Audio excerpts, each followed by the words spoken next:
reject this beautiful lie and fight for every penny to be moved from jets to jobs, from bombs to bedsides.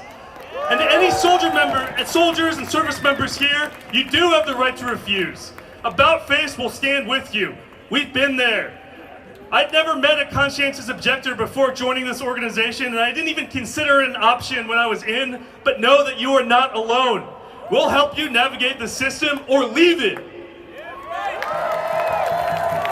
John Lewis was beaten, jailed, and nearly killed for justice. His last words to us: do not get lost in a sea of despair. Be hopeful, be creative, and be strategic. So let's get creative. When they fund war, we'll fund conscience.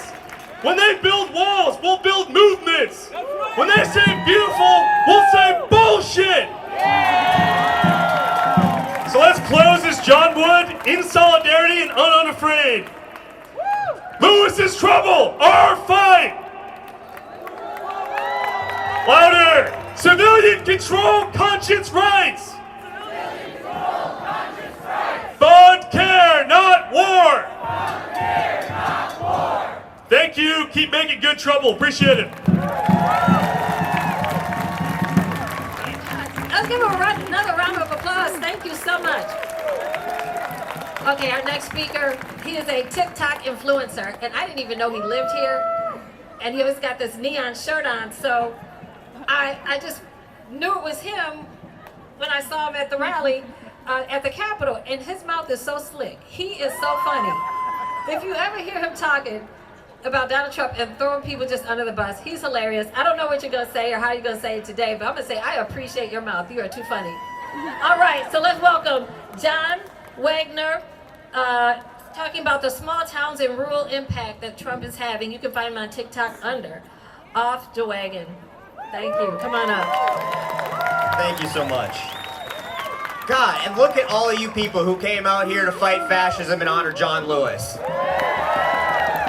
So cool. Now, if you don't know who I am, you're probably looking at me and thinking I'm about to break out in a Let's Go Brandon chant, but don't worry, I promise you, I'm not. I'm here to make good trouble, just like all of you.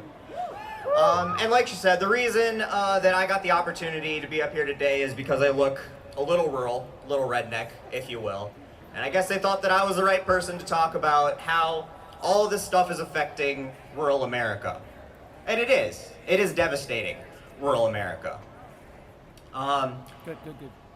But it doesn't just devastate rural America. It devastates the inner cities and everywhere in between. You see, John Lewis said, when weather devastates the poorest neighborhoods, it's a civil rights issue. And that's true. But he also said, when a farmer can't feed their family, it's a civil rights issue. And that's also true. Because it doesn't matter if you live amongst the rocks and cows, like I do, or if you're lucky enough to be able to walk to a decent sushi restaurant. Bad policy hurts us all. And the term redneck didn't always mean rural. It came from coal miners adopting a Scottish tradition of donning red bandanas around their neck to show class solidarity as they fought for economic equality. Redneck. Every right, every protection, every day off, every dollar in overtime pay we have that they are trying to steal from us was paid for in blood by people like those rednecks.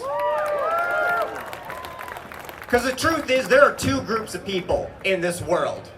But it's not city and country, it's not man and woman, it's not black and white, and it's not gay and straight. It's the 99% of all of us, and the 1% of them trying to take everything from us.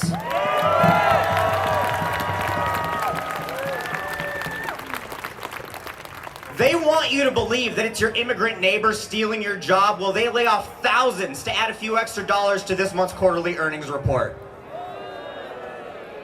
They want you to believe it's the single mom mooching off the system while they rake in billions in government handouts you paid for.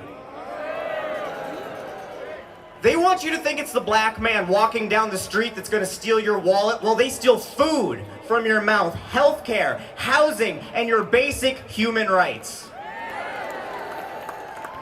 They tell you it's your LGBTQ neighbor that's a threat to your kids. Well, the pussy-grabbing sherbet pervert is all over the Epstein list that disappeared faster than Ted Cruz during a natural disaster like it's his own goddamn daughter.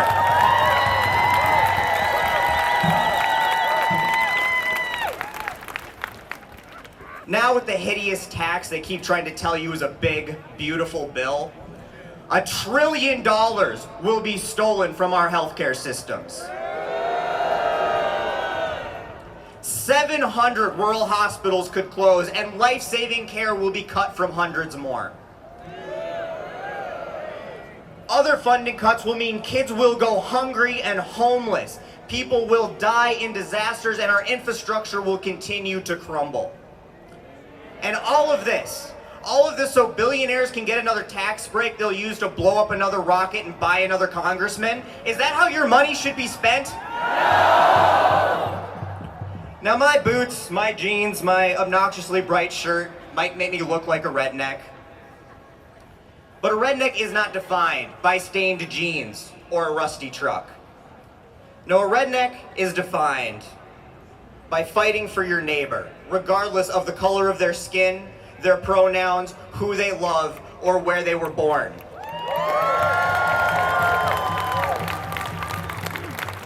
So whether you live here in the city, out in the country, you drive a Prius or a pickup, are a doctor or a ditch digger, being here today means all of you are rednecks. And I think it's time we break out those red bandanas once again. You all being here today are heroes, and I love being here with each and every one of you. Let's go get in some good trouble. Thank you so much.